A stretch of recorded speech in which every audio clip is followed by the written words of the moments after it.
자, 여러분 반갑습니다. 오늘은 중세 문학 중 시조와 관련된 내용을 배워보도록 하겠습니다. 시조는 총 3편의 시조가 준비되어 있고, 우선 연대별로 보면 우탁이라는 고려말, 그리고 여러분이 잘 알고 있는 성산문, 사육신의 한 사람으로서 조선 전기의 어떤 작품 세계, 그리고 홍랑이라는 사람의 조선 선조 때의 기생이라고 되어 있습니다. 기생이면 당연히 앞에 나왔던 어떤 문인과 어떤 양반이 아닌 우리가 피지배 계층에 해당되는 여성 중에서도 좀 천대받는 직업인 기생이라는 직업을 갖고 있는 사람의 어떤 정서를 드러낸 작품. 조금 형태가 좀 다르겠죠. 그래서 그 세 가지 작품의 내용을 통해서 시조란 과연 무엇이며 어떤 특징을 가지고 있는지 배워보는 시간을 가지도록 하겠습니다. 자, 우선 시조 3편 첫 번째 우탁부터 보면, 아까 우탁은 고려 말 문인이라고 이야기했었습니다. 자, 밑에 봅시다. 춘산에 눈 녹인 바람 건득 불고 간대가 없구나. 자, 춘산이라고 하면 봄 춘자가 드러났는데, 그러면 여기 보면 청산이라고 포기되기도 하고 춘산이라고 하지만, 사실은 그거랑 상관없이 춘산은 젊음을 나타낸다라고 하면, 왜 봄이라고 됐을 때 새로운 꽃이 피고 녹읍이 새로 우거지는 형태의 어떤 싱그러운 뭔가 생명력들이 돋아나는 그런 시기를 이야기한다라고 보면 되겠죠. 자, 잠깐 빌어다가 불리고자 말의 우위라고 하는데, 자, 잠깐 뭘 빌리는 거야? 바람을 잠깐 빌려다가 불리고자 하는 말이, 기 밑에 해묵은 서리를 녹여볼까 하노라. 기 밑에, 자, 우리가 머리 옆에 자라는 어떤 흰머리를 녹여볼까 한다라고 하는 거는, 이 흰머리는 뭘 나타내는 거야? 백발의 어떤 모습을 나타낸다라고 본다면, 결국엔 어떻게 하고 싶어? 백발을 없애고 다시 젊어지고 싶어 라고 이야기를 하는 거죠. 그러면 이 사람은 뭘 안타까워하는 거야? 늙음에 대해 안타까움을 드러내고 있다라고 볼 수 있겠네요. 됐습니까? 근데 아주 특이하게 춘산의 눈을 녹인 그 바람을 잠깐 빌려와서 뭘 없애는 거야? 자기 머릿속에 있는 이 흰 백발을 마치 눈을 쓸어서 춘산의 면모를 드러내게 하는 것처럼 자신의 백발을 없애서 뭘 나타내? 다시금 젊은 시절로 돌아가고 싶어 라고 이야기를 하고 있습니다. 자, 아주 표현이 재밌죠. 바람을 빌려다가 자신의 늙음을 상징하는 백발을 없애게끔 하고 싶다라고 이야기를 하네요. 그래서 늙음에 대한 안타까움에 대한 주제의식을 잘 드러내고 있습니다. 아주 재밌습니다. 자, 그리고 두 번째는 성산무, 아까 얘기했던 사육신이죠. 사육신. 자, 우리가 알고 있는 내용, 세조라는 왕이 우리가 계유정난을 통해서 기존의 단종, 자기 조카에 해당되는 단종을 밀어내고 세조라는 왕에 등극을 했죠. 자, 기존의 단종을 따르던 여러 가지 인물들이 많이 있었습니다. 근데 그 사람 중에 세조로 바뀌었으니 세조에게 충성을 다할 거야 라고 하는 그런 사람도 있겠지만, 단종에 대한 변함없는 충절을 드러내는 사람들이 많이 있었습니다. 그 중에 한 명이 사육신, 죽음으로써 충절을 지킨 6명의 신하를 사육신이라고 하고, 생육신이라고도 하는 분들도 있습니다. 살아서 어떻게 한다? 임금에 대한, 단종에 대한 충성심을 드러낸 그런 신하들도 있어. 그래서 생육신 6명, 사육신 6명, 대표적인 12명의 인물들이 있습니다. 성사문은 그 사육신의 가장 대표적인 인물이라고 본다면, 그러면 이 작품의 내용이 뭘까? 어떤 임금에 대한 어떤 변함없는 충절, 이런 걸 노래한 게 아닐까라는 어떤 작가론적 견해에 의해서 작품을 한번 예상을 한번 해봅시다. 자, 밑에 수양산이라고 되어 있는데, 아까 얘기했던 세조의 예전에는 수양대군이라고 이야기했죠. 수양대군이 지금의 세조, 그래서 누굴 밀어낸?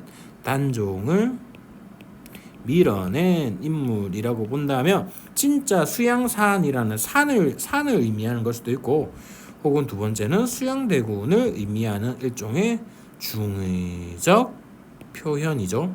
중의적 표현이라는 것은 의미가 두 가지다라고 두 가지로 보일 수 있다라고 볼 수 있는 겁니다. 그래서 실제 수양산은 중국에 있는 산 이름 중에 우리가 뭐 백두산, 지리산, 한라산이라고 얘기하는 것처럼 중국에 수양산이라는 산이 실제로 존재했습니다. 이 산의 의미를 나타내거나 또는 수양대군을 나타내는 중의적 표현이다라는 거 잘 기억해 놓고 바라보며 이제를 하나로 이제가 뭘까 하면 백이 숙제라는 백이 그리고 숙제라는 두 사람의 인물입니다. 자, 그래서 이게 무슨 말이냐라고 본다면 자, 다시. 자, 백의 숙제가 수양산에 백의 숙제는 여기 밑에 보면 고죽구 군주의 두 아들로 주나라 무왕이 은나라를 멸망시키자. 자, 주나라 무왕이 은나라를 멸망시키자 은나라에 대한 충절을 잊지 않기 위해서 어떻게 했다라는 거야? 잊지 않기 위해서 뭘 하였다? 고사리를 캐어 먹으며 살다가 죽었다. 그래서 은나라에 대한 어떤 충절, 변함없는 충성심을 드러낸 그런 인물이다라고 볼 수 있겠네요. 자, 이제를 한하고 있다라고 이야기를 합니다.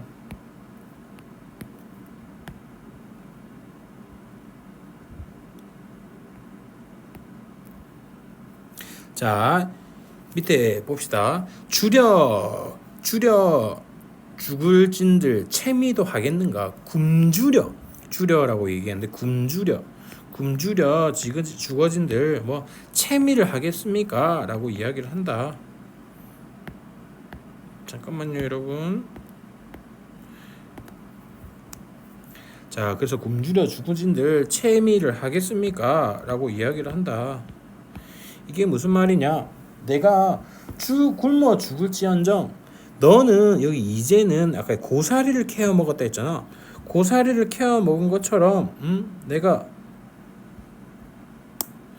먹은 것처럼 너 채미를 내가 하겠습니까? 난 너보다 더 나은 형태의 어떤 충성심을 갖고 있어 라고 이야기를 하는 겁니다. 잠깐만요, 여러분.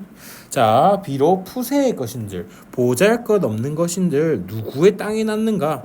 이미 보잘것없는 채미하는 고사리 그럼 푸세의 것 그럼 고사리 푸성기인들 누구의 땅이 났어? 수양대군의 땅에서부터 나왔습니다. 그러면 나는 이거보다 더 높은 형태의 충절을 지닌 사람이기 때문에 나는 반드시 그 푸세라도 고사리라도 먹지 않고 뭘 하겠다? 단종에 대한 어떤 예우를 지키겠다라고 이야기를 한다. 이렇게 보면 되겠네요. 됐습니까? 자, 그 밑에 봅시다. 마지막은 홍랑. 자, 맷버들 가래 꺾어 보내노라 님의 손에. 맷버들의 가지를 꺾어서 님의 손에 보내겠습니다. 자신 주무시는 창밖에 심어 두고서는 보세요. 맷버들 가지를 꺾어 보내니까 창밖에 그거 심어두고 보세요라고 이야기를 하죠. 자, 이 말은 무슨 말입니까? 맷버들은 뭘 나타내? 시적 화자의 어떤 분신을 의미한다라고 볼 수 있겠죠. 맷버들을 가지는 결국 시적 화자를 나타낸다라고 볼 수 있을 겁니다.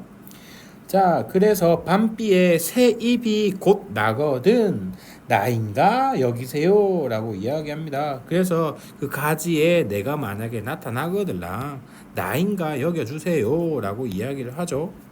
됐습니까? 자, 그래서 세 가지 작품을 봤을 때는 홍랑은 뭘 나타낸다? 어떤 님과의 어떤 이별의 정한을 나타내는데 조금 앞의 내용과는 조금 다르게 사역시는 어떤 임금에 대한 변함없는 충절을 이야기하는가 반해 우탁은 아까 젊음에 대한 어떤 조금 독특한 개성적 표현 그리고 홍랑은 개인 간의 어떤 서정, 님과의 어떤 사랑 이런 것들을 드러낸 개인적 정서를 잘 드러낸 시조라고 볼 수 있습니다. 그래서 같은 갈래임에도 불구하고 내용에 따라서 조금씩 다른 형태의 주제의식을 드러내고 있다라는 게 아주 특징적인 작품이었습니다. 자, 오늘 여기까지 할 거고 다음 시간에는 작품 내용을 바탕으로 학습 활동을 이어나가도록 하겠습니다.